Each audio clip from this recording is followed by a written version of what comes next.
O prefeito Cícero sempre disse que João Pessoa tem 2 prefeitos e vai continuar com 2 prefeitos trabalhando pela nossa população. Então é uma satisfação muito grande e que a Feira de Segurança, o prefeito Cícero teve muito mais do que uma feira. Ele participou verdadeiramente da segurança e aí vem depois de momentos de guerra, de momentos terríveis, trazer não só a sua experiência, mas um novo conhecimento para a nossa cidade.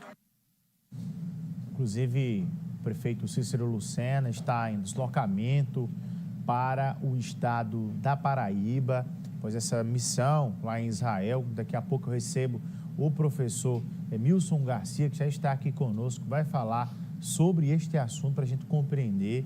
O Cícero fez essa rota aí, saiu de Israel até a Jordânia, via terrestre, da Jordânia foi até a Arábia Saudita, onde de lá vem em um avião particular para o estado da Paraíba. Previsão, inclusive, de 2 paradas para abastecimento da aeronave e dentro das próximas horas, Cícero, ao lado do deputado federal Messinho Lucena e de uma comitiva de pelo menos 10 prefeitos do Brasil, devem estar chegando já nas próximas horas, ainda nesta terça-feira, aqui na Paraíba. Eu vou a Brasília, Napoleão de Castro. Boa tarde, Napoleão. Tudo bem com você?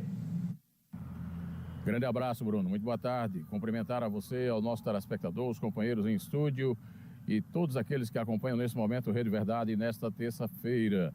A gente volta de Brasília, atualizando os temas e deixando você bem informado com o que de mais importante acontece hoje aqui no Congresso Nacional. A Câmara dos Deputados aprovou na noite de ontem o regime de urgência para o projeto de decreto legislativo, PDL, que suspende o decreto do governo do IOF, com operações financeiras. O requerimento foi aprovado por 346 votos a favor, contra 97. E o plenário do Congresso Nacional tem reunião agendada para esta terça-feira, com a pauta composta por 60 vetos, além de 2 projetos de lei do Congresso Nacional e 2 projetos de resolução. Na sessão também poderá ser feita a leitura do requerimento de criação da CPMI, a Comissão Parlamentar de Inquérito para investigar as fraudes no INSS. E pela bancada da Paraíba, nós conversamos com o deputado Cabo Gilberto. Depois dessa derrubada de ontem do projeto do IOF com a urgência aprovada na Câmara, ele fala dos prejuízos dessa matéria, inclusive para o setor do agronegócio. E o agronegócio vem trabalhando, vem fazendo sua parte, é o responsável por colocar comida na mesa de todos os brasileiros, exportar alimentos. Isso é desde do final da década de 70, início da década de 70. Teve um ministro bastante competente naquela época e o Brasil vem exportando alimentos para o mundo. Então o Brasil, através do agronegócio, mantém o crescimento por conta disso. E o agronegócio tão atacado pelo governo Lula, inclusive chamando de fascista. São de respeito enorme com o agronegócio. E o governo só pensa em arrecadar, só pensa em aumentar os impostos. Não adianta o governo estar fazendo uma propaganda enganosa, quando na verdade a população está sendo sacrificada e pagando altíssimo preço. Tentaram o IOF, aí agora vão tentar outros aumentos de despesa, através do aumento da arrecadação que eles querem para suprir esses aumentos de despesas inconsequentes que o governo faz.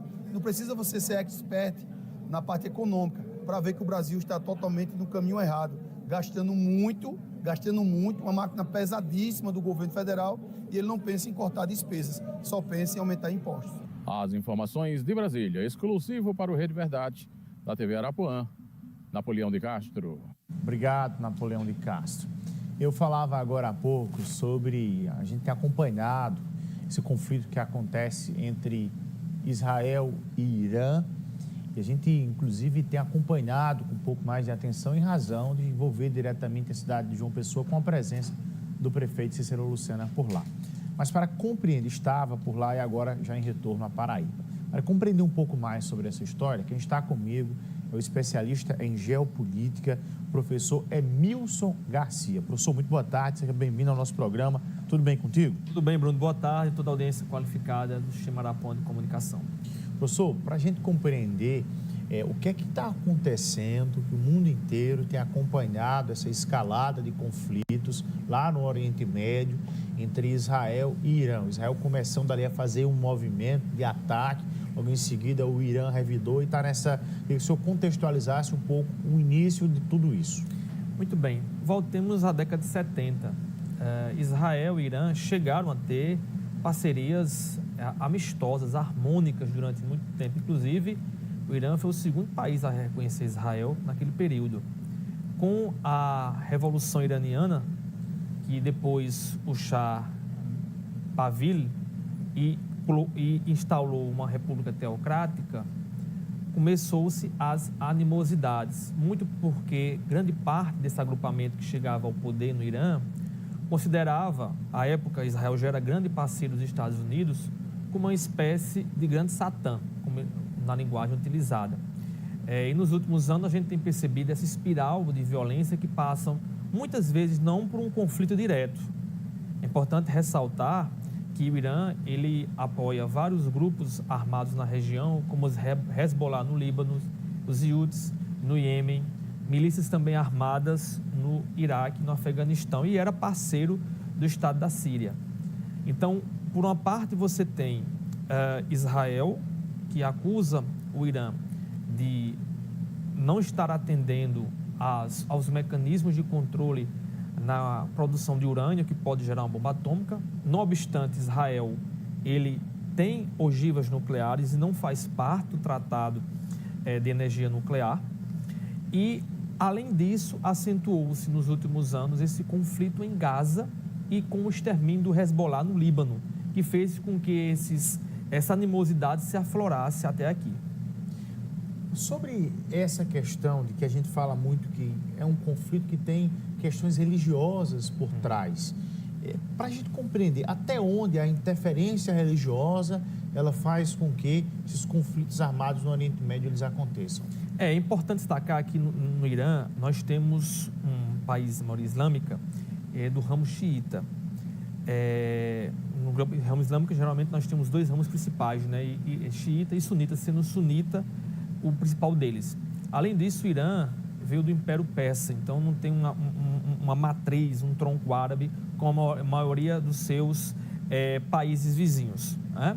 O que se tem, de certo modo, é importante ressaltar isso, é importante deixar muito claro que, por um lado, você tem uma teocracia, o Irã, que não é bem vista pela população hoje, devido a uma prática muito totalitária de governo, de regime, que suprime a imprensa, que repreende opositores e que é extremamente impopular. Isso é importante ressaltar isso. Acesso à internet, por exemplo, é restritivo em grande parte, apesar de ser um país rico em minério e de classe média. Importante ressaltar isso. Por outro lado, você tem também o governo de Israel, um regime de um líder, primeiro-ministro, acusado de crimes de guerra, como tem acontecido no conflito de Gaza, que já vitimou mais de 50 mil pessoas. E Netanyahu tem se reafirmado nessa construção de inimigos externos para permanecer no poder e, consequentemente, sair livre das inúmeras acusações de corrupção que ele enfrenta. Então, por um lado, você tem o aspecto religioso, o grupo mais radicalizado que dá sustentação à teocracia islâmica hoje, que é minoria no país, porque existe uma ampla popularidade, e também, no caso de Israel, um grupo mais radicalizado do ramo judaico, que dá sustentação a Netanyahu, porque ele sabe talhar esse jogo político muito em parceria hoje com os Estados Unidos. Daqui a pouco a gente vai falar sobre essa interferência de países externos, né, nesse conflito, principalmente as principais potências mundiais, mas a gente observa ali que Israel, em relação ao territorial, é bem menor que o Irã. Isso. Né? Muito inferior, menor. muito inferior de verdade em todos os aspectos. Mas por que Israel conseguiu se consolidar como mais forte do ponto de vista militar, do ponto de vista de inteligência também, de ser até uma referência para o mundo? Israel é referência hoje no campo da tecnologia, da segurança, também da biossegurança, para se ter o Brasil exporta muito tecnologia de Israel, um parceiro importante, assim como o Irã também é um parceiro importante do Brasil. O Irã é o 15º parceiro econômico do país. O Brasil exporta muito milho, soja para aquela região. Então, pode até ver, Bruno, a gente pode até refletir mais à frente os impactos socioeconômicos que esse conflito pode ter na nossa balança comercial com esses dois importantes expoentes. Israel tem cerca de 8 milhões de habitantes, o Irã tem 90 milhões, mas Israel, grosso modo, ao longo do tempo, firmou uma parceria estratégica pró-Ocidente. Então, enquanto o Irã adotou uma postura, até a década de 70, tem uma postura aliada do Ocidente. Com a deposição do Shah, tornou o Ocidente e os hábitos do Ocidente, por exemplo, como algo alheio à sua realidade. Já Israel consolidou a parceria estratégica com os Estados Unidos nos últimos anos e com a União Europeia, o que lhe deu, além de ampla segurança, deu possibilidade de vencer os conflitos que houve durante esse tempo, a Guerra dos 6 Dias, a guerra contra o Egito, a guerra no Iêmen, o conflito contra o Hezbollah e a transferência tecnológica desses parceiros estratégicos. Fez com que Israel tornasse essa potência que hoje que, de certo modo, mesmo tendo para você ter uma ideia, um saldo militar de cerca de 130 mil homens, enquanto o Irã tem cerca de 600 mil, hoje o poderio tecnológico de Israel é muito maior do que o do Irã. Olha, é rápido o intervalo comercial de 1 minuto, a gente já volta conversando com o professor especialista Emilson Garcia.